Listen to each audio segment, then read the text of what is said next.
O apo mi a Diyos, ipaay mo kad ti talna ken kapya ti panawen, ta ilisi na kami kadi iti daytoy umay a bagyo.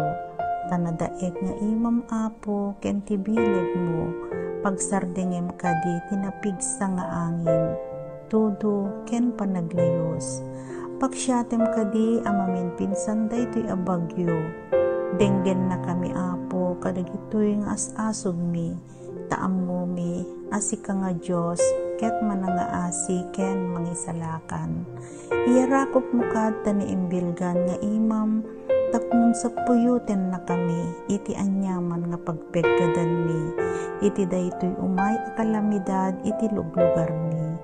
Ti ayat ken kaasim apo, itdem kad kada kami. Amen.